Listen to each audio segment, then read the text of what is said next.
거대 정당에 가려서 무관심 속에서 선거를 치르고 있지만 군소정당 후보들도 의미 있는 도전하고 있습니다.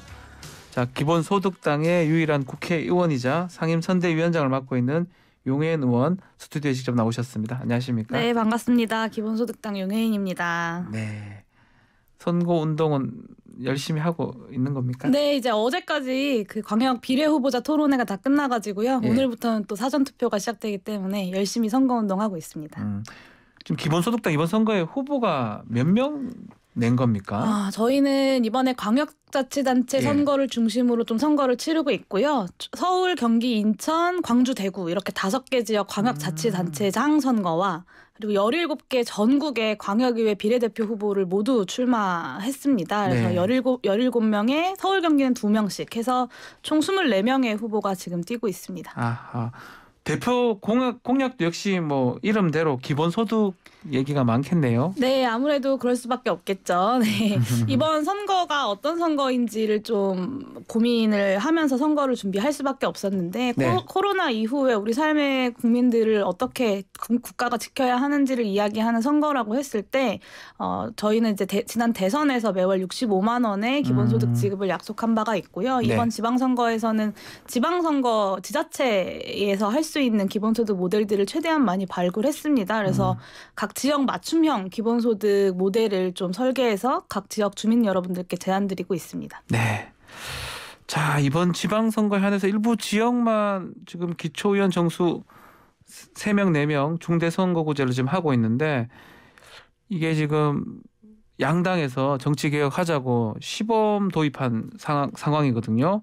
근데 뭐 지금 정말 해야 되는 소수 정당에서는 후보들이 안 나갔던 것 같아요. 네, 사실 속상한 현실이죠. 예. 지난 이번 시범 도입이 의미 있는 진전이긴 했으나 사실 이제 작은 정당의 지역 활동가들이 선거를 준비하기에는 너무 촉박한 시점에 이게 합의가 되면서 취지와 좀 다르게 소수 정당의 후보들이 많이 출마할 수 없었던 좀 한계가 있었던 것 같습니다. 큰 정당들이야 이제 뭐 깃발만 꽂으면 2명씩은 당선된다라고 예. 생각하시겠지만 작은 정당들은 선거 전략 자체가 흔들릴 수밖에 없었기 때문에 기본소득당도 그런 의미에서 아쉽지만 저희는 광역자치단체 선거에 좀 집중하는 것으로 선거 전략을 정했고요. 다음 총선 전 선거제도 개혁 논의 같은 경우는 이런 일이 없도록 네. 지방선거가 끝나는 대로 좀 빠르게 그리고 충분히 내실 있게 논의해서 선거를 각 정당들이 제대로 준비할 수 있도록 해야 된다고 봅니다. 결국 지금 시간에 쫓겨서 이렇게 하는 거는 정치개혁을 하겠다라는 의지가 특히 거대 양당은 별로 없다 이렇게 보시는 건가요? 그러니까 보여주기식일 수밖에 없는 거죠. 그러니까 막상 의미 있는 정치의 변화를 가져오기엔 그러니까 이렇게 선거를 코앞에 두고 선거제도 개혁을 해버리면 작은 정당들 같은 경우는 거기에 맞춰서 전체 선거 전략을 다시 다수정해야 되는데 더 어려움이 크거든요. 그렇죠. 자, 기본소득당 이번 지방선거 목표도 제가 여쭤봐도 될까요? 네, 이번 지방선거에서는 기본소득에 대한 씨앗을 전국의 지방자치단체에 뿌리는 것이 기본소득당의 목표고요. 그리고 전국에서 광역 비례의원 당선과 광역 비례 투표를 통해서 우리 국민 여러분들께서 이 기본소득이라는 전국에 뿌려진 씨앗에 충분히 좀 물을 주셨으면 좋겠다. 싹이 틔울 수 있도록 그런 네. 목표를 가지고 좀 선거를 치르고 있습니다. 지금 말씀처럼 기본소득의 씨앗을 뿌리려면 많은 후보가 당선되면 좋을 것 같긴 한데 이제 문제는 이제 선거 비용의 보전 부분도 사실은 문제가 되는 거거든요. 돈은 썼는데 일정 득표를 해야지만이 보전이 네. 가능하잖아요. 그 부분이 좀 걸릴 것 같아요. 사실 이제 광역자치단체장 선거 같은 경우는 뭐 많은 분들이 예상하시겠지만 네. 뭐 선거 비용 보전이 쉽지는 않을 것이다라고 생각하고는 같아요. 있고요. 그러나 이제 광역 비례의원 같은 경우는 당선이 5%를 받으면 한 석씩 당선이 되거든요. 그리고 우리 당원들의 힘으로 또 함께 모아서 선거를 또 잘 치러내고 있는 점을 또 말씀드리고 싶고, 그리고 마지막으로 한 가지는 제가 21대 국회 임기 시작하면서 첫 번째로 냈던 법안이 네. 청년 국회 4법이었습니다. 그러니까 그게 이제 피선거권 연령을 만 18세 유권자 연령과 맞추는 거, 그리고 선거 기탁금을 하향해주는 문제, 이런 것들을 발의를 했었는데요. 작년에 이제 그 관련 법안들이 이제 국회에서 처리가 되면서 청년들의 기탁금도 많이 낮춰지기도 했고요. 그래서 네. 광역자치단체장 선거 같은 경우는 기탁금이 5천만 원인데요. 저희는 다 청년 후보들이기 때문에 그런 부분에서도 상대적으로 그래도 그나마 조금 괜찮았다. 많이 마련 마련하는데 어렵긴 했지만 그래도 어찌어찌 좀 해낼 수 있었습니다. 후보들이 대부분 청년들인가요? 네, 거의 다 청년들입니다. 예. 그래서 또 그런 혜택을 봤다 이 말씀을 주셨는데 자 이번 지방선거의 의미도 한번 여쭤보고요. 왜 기본소득당 후보가 당선되어야 되는지 선택되어야 되는지 말씀 좀 부탁드리겠습니다. 네. 뭐 광역자치단체장 선거만 하면 기탁금도 5천만 원이나 하는데 당선도 안 될 선거 그리고 뭐 말씀하신 대로 보전도 못 받을 텐데 왜 네. 선거를 하느냐 이런 걱정해 주시는 애정 섞인 걱정해 주시는 분들 많이 계신데요. 이게 코로나 끝자락에서 치러지는 선거이지 않습니까? 그러다 보니까 이 포스트 코로나라는 시대에 국가가 국민을 위해서 무슨 역할을 해야 하는지를 다시 정의하는 선거여야 하고 이 선거 과정 자체가 그 포스트 코로나를 준비하는 과정이 되어야 된다라고 좀 기본소득당은 생각하고 있습니다. 그런 측면에서 포스트 코로나 시대 국가의 역할이 무엇냐라는 질문에 대해서 기본소득당과 저 용해인은 이제 기본소득이 답이다라고 네. 국민들께 말씀드리는 거고요. 이제 경제적 안전을 국민들께 조건이랑 차별 없이 보장하겠다. 그리고 공동체에 대한 모두의 기여를 인정하고 동시에 더 많이 가지고 더 많이 버는 구성원들이 조금 더 부담해야 된다라는 새로운 사회계약을 이번 선거를 통해서 구성하자는 것입니다. 그래서 아까 말씀드린 것처럼 기본소득이 움틀 수 있도록 씨를 뿌리는 것 그리고 투표를 통해서 우리 국민 여러분들께서 기본소득이 싹을 틔울 수 있도록 충분히 물을 주시는 것 이 두 가지가 기본소득당의 선거 목표라고 말씀드릴 수 있을 것 같습니다. 알겠습니다. 자 현안도 좀 질문을 드려보겠습니다. 뭐 용해인 의원도 아마 청년을 대표하는 정치인이다 이렇게 알려져 있는데 지금 양당의 청년 대표 특히 민주당의 박지원 비대위원장 최근 행보가 말들이 좀 많습니다. 보도도 많이 되고 있고요. 어떻게 보고 있는지 궁금합니다. 특히 사과도 많이 하고 있고 좀 선배들 용퇴해라 이런 얘기도 하고 있거든요. 네, 일단 지난 대선 과정에서 박지원 비대위원장이 한국 정치에 등장했던 것 자체가 한국 정치에 굉장히 좀 큰 자극이었다고 저는 생각합니다. 그러니까 당시에 이준석 대표와 윤석열 당시 후보 지금 대통령이 청년 여성과 남성들을 갈라치기 하고 이로 인해서 사회적 갈등들이 막 고조되고 청년 여성들에 대한 굉장히 적대적인 정치 영역의 분위기들이 막 조성되고 있던 시기에 직접 얼굴을 드러내면서 정치에 뛰어들었던 박지원 위원장의 등장은 저는 그 자체로 많은 청년 여성들에게 위로가 되었을 거라고 생각하고 또 함께 정치를 하는 청년 여성으로서 저에게도 굉장히 큰 위로가 되었는데요. 지금의 행보에 대해서 몇 가지 조금 제어에 드는 생각을 말씀을 드리자면 그러니까 민주당이 반성과 뭐 혁신, 쇄신을 하지 않아서 맞습니다. 그런데 이제 정당은 대안과 방향을 가지고 이야기를 해야 하는데 새로운 대안을 제시하지 못하는 그저 반성만 하는 것은 좀 공허하지 않나. 그러니까 국민 여러분들께서도 저게 어떤 변화를 가져오겠다는 반성인지가 좀 모호하다라고 좀 느끼시는 것 같습니다. 그러니까 민주당의 위기가 지금 뭐 무릎 꿇고 이런 어떤 소위 말하는 정치적 쇼를 하지 않아서가 아니라 지난 문재인 정부 시기 소득주도 성장 그리고 2020년 코로나 위기 직후에 전국민 재난지원금으로 모든 국민들께 든든한 버팀목을 제공했었던 그런 국민들의 삶을 책임질 수 있는 대안이 뚜렷이 없다.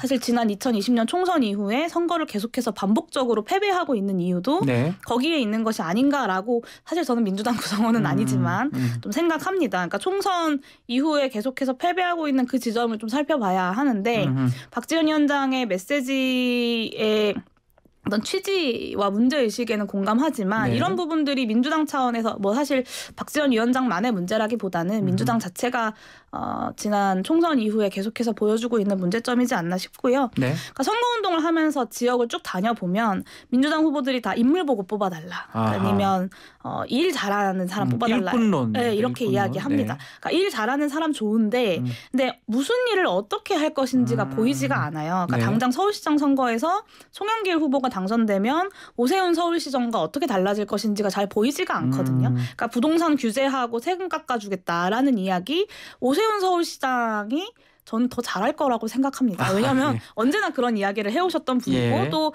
부동산 가진 사람들의 어떤 이해관계를 대변해 오셨던 분이기 때문에 오세훈 서울시장이 더 잘할 수밖에 없고 경쟁력이 떨어진다. 그러니까 이런 면에서 조금 더 고민이 필요하지 않나라는 생각이 좀 듭니다.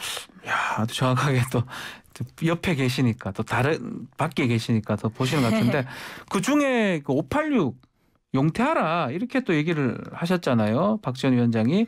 그 부분은 공감이 가십니까? 네, 근데 저도 뭐 정치의 세대 교체라는 네. 어떤 문제 의식과 취지에서 공감하는데요. 근데 한 가지 문제점은 그러니까 이게 그냥 용퇴 선언을 한다고 정치 교체, 세대 교체가 되는 것은 아니라는 점입니다. 그러니까 김영춘 전 의원의 그 은퇴 선언을 네. 보면 거대 담론의 시대가 저물었다. 그러니까 나의 시대였던 거대 담론의 시대가 저물고 뭐 생활 정치의 시대가 왔다 이런 표현을 하셨는데 맞습니다. 예. 이 말에 사실 얼마나 많은 고뇌가 담겨져 있는지 좀 느껴지지 않습니까? 그러니까 최재성 전 정무수석이 은퇴를 선언하면서 새로운 시대에는 새로운 소명이 필요하다라는 네. 말씀을 하셨는데요. 그러니까 특정 정당에서 특정 그룹 몇 명이 은퇴를 한다고 해서 새로운 정치, 새로운 시대가 오는 건 저는 아니라고 생각하고요. 네. 결국에는 시대에 맞는 새로운 방향을 제시할 수 있는 정치 세력으로 정치 세력의 교체가 가능하느냐의 문제라고 생각합니다. 그게 뭐 정치 세력이 정당일 수도 있겠고 아니면 정당 내의 어떤 세력일 수도 그렇죠. 있겠지만요. 예. 그러니까 현재 586 세대가 가지고 있는 한계에 대해서 느끼지 못하고 있는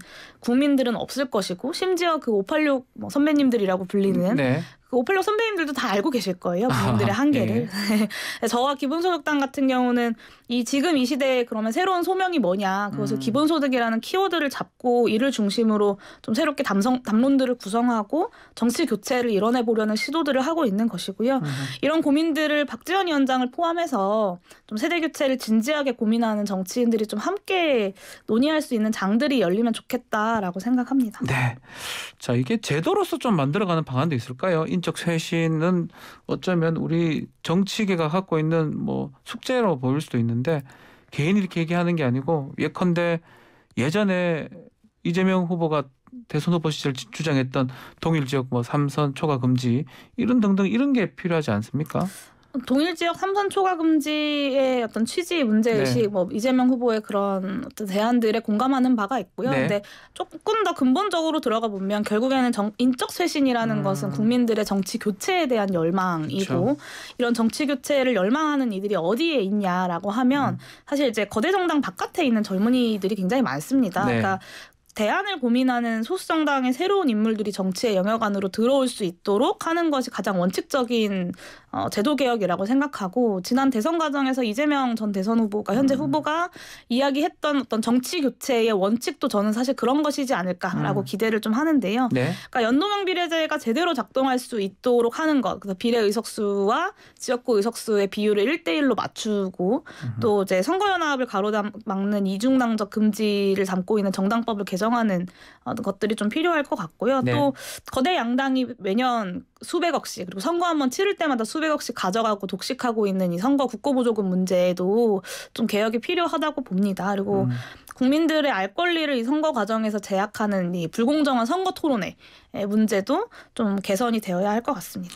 자, 우리 의원님 국회 기재위에 활동을 하고 있는데 네. 지금 지방선거 직전에 추경 처리가 난관이 되고 있습니다. 국민의힘은 조속하게 처리하자라고 하고 민주당은 보니까 소급 적용을 해야 되니까 좀 규모를 늘리자라고 하는 것 같은데 어떻게 이 문제 풀어야 된다고 보십니까? 네, 사실 조속하게라는 게 다음 주 수요일 전까지가 아마 국민의힘이 이야기하는 조속하게가 아닐까 싶은데요. 이건 뭐 그냥 얘기하면 선거죠, 선거용. 네. 예.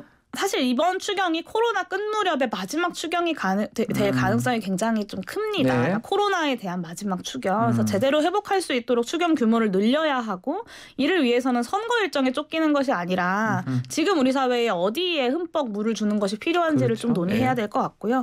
저 같은 경우는 전 국민 그 고물가 극복 지원금을 좀 지급하자라고 제안을 드립니다. 그러니까 2020년 기준으로 2020년을 100으로 잡았을 때 2022년 4월 소비자 물가 지수가 106.9거든요. 그러니까 그만큼 물가가 올랐다는 거고 의식주 관련 비용들이 한 1년 사이에 20-30%가 올랐다는 것이 국민들 체감으로 느껴지지 않습니까? 그렇죠. 그러니까 게다가 실질임금 증가율이 작년에 마이너스를 기록했던 걸 감안하면 국민들의 이 고물가로 인한 고통은 정말 굉장히 크다라고 볼 수밖에 없습니다. 네. 그래서 이번에 추경안에서 국채 상환 명목으로 배정되어 있던 9조 원을 이제 전환을 하고 1조 3천억 정도만 국채 발행을 하면 1인당 20만 원 정도의 고물가 극복 지원금 지원금을 지급할 수 있다라는 예. 제안을 좀 드렸고요. 예. 물가 상승 핑계대지 말아야 된다. 이 추경 규모를 줄이기 위해서 이렇게 생각합니다. 그러니까 지금의 고물가는 사실 수요 때문이 아니라 공급 측면의 문제들 때문에 발생하고 있는 것이고 네. 기준금리 등의 통화 정책들의 효과도 그렇기 때문에 좀 제한적일 수밖에 없거든요. 그래서 이미 현실화된 대다수 가계와 서민들의 고통을 방치해서는 안 되고 이를 위해서는 고물가 극복 지원금 같은 방식의 조금 더 적극적인 대책들 그리고 국채 상환에 목매는 것이 아니라 국민들에게 지원하는 방안을 고민해야 된다고 생각합니다. 알겠습니다. 자, 이제 끝으로 기본소득당 지지 호소를 듣고 마무리를 해야 될 것 같습니다. 좀 네. 시간이 좀 다 돼서 굵직하게 해주십시오. 네, 17개 광역자치단체 비례대표 의원 선거에서 모든 국민들이 다 기본소득당을 찍으실 수 있습니다. 네. 그래서 모든 국민들께서 기본소득당 후보의 공보물도 받아보시고 아하. 또 투표도 하실 수 있을 텐데요. 어떻게 보면 광역의회에서 단 한 명의 기본소득당 의원이 뭘 바꿀 수 있느냐라고도 여쭤보실 수 있을 텐데 정치가 바뀌기 위해서는 고인물은 흘려보내야 되고요. 새로운 물이 흘러들어야 됩니다. 단 한 명의 기본소득당 비례 의원이지만 국회에서 의미 있는 의정활동들 야무지게 잘 해왔다고 자부합니다. 이제는 전국의 광역의회에서도 기본소득당 당 한 명의 의원들이 저용해인과 함께 좀 야무진 의정활동들 펼쳐나갈 수 있도록 정당 투표, 하늘색 투표용지에 정당 투표는 기호 4번 기본소득당에 부탁드립니다. 알겠습니다. 자, 오늘 말씀 여기까지 듣겠습니다. 감사합니다. 네, 고맙습니다. 기본소득당의 용해인 의원과 말씀 나눴습니다.